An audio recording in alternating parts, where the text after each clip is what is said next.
That means I break things on the back end just as much as I break them on the front end.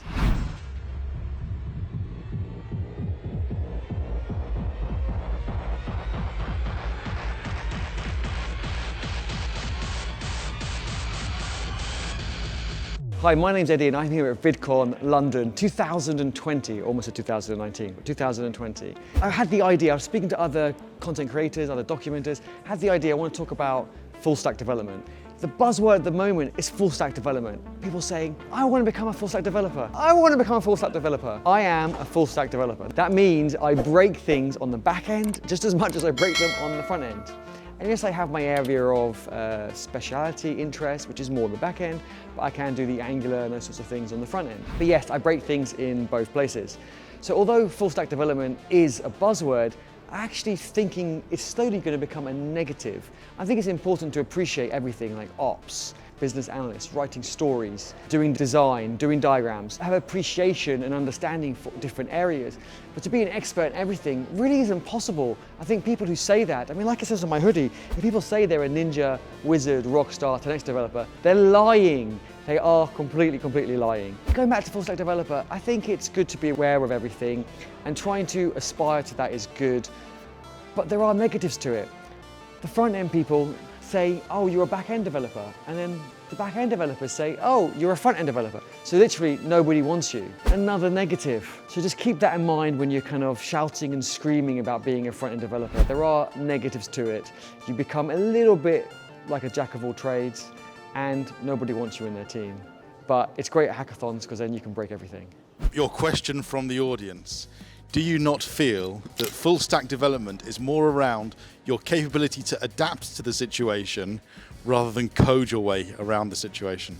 That's a very good question, and I think that comes down to me saying it's important to have an appreciation for the different areas, to be able to, you're right, adapt or appreciate working with somebody else or starting on something else or taking over the work from someone else in a different area. So again, I mentioned I focus more on the back end usually, but people who are back-end developers, who are only back-end developers say, oh, you work on the front end. And then the front-end developers say, oh, you only work on the back end.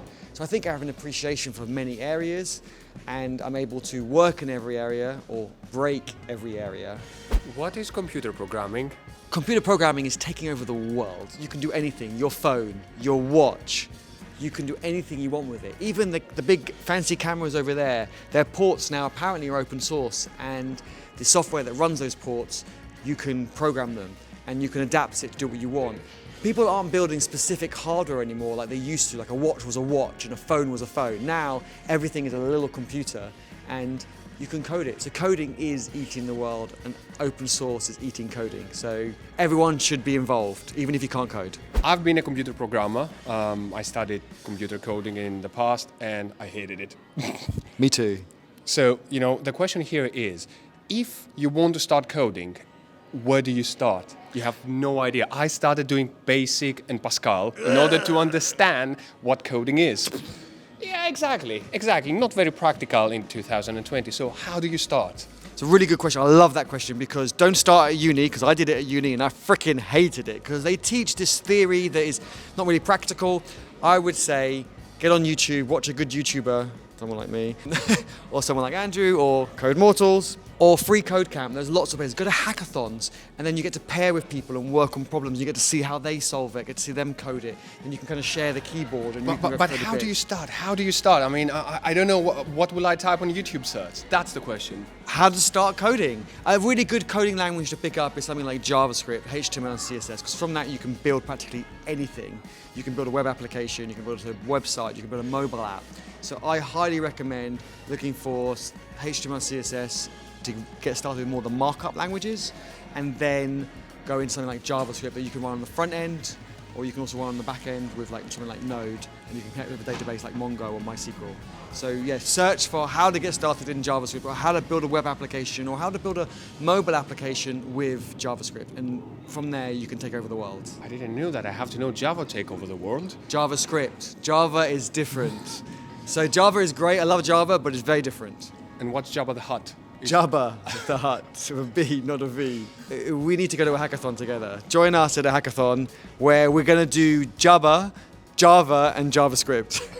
Eddie, you say you can code anything, how much longer is it going to be until we can code humans? It's already happening, even if you don't know it, for two reasons. Number one, social media. What you're being advertised to is, and targeted is based on your preferences. They want ads to kind of upsell you. So you're not going to get an ad that you're not interested in, you're going to get something that you are interested in. Even your feed on Instagram and all Twitter is all targeted and analyzed for you. But number two, there was a hackathon up north I think in Newcastle, where I had some friends on social go, and I didn't attend, but they got a chip put in their hand, and the chip was programmable. I think NFC, where you could use it for different things, which I think is pretty awesome. I'd love to get my door in the house, have a lock, where I can kind of swipe my hand and it lets me in the house and so forth, or unlocks the computer when my Apple Watch is dead with the chip in my hand. So that was really interesting. So we are doing it, we're getting there. It's going to be interesting what 2020 and 2021 and this decade brings us.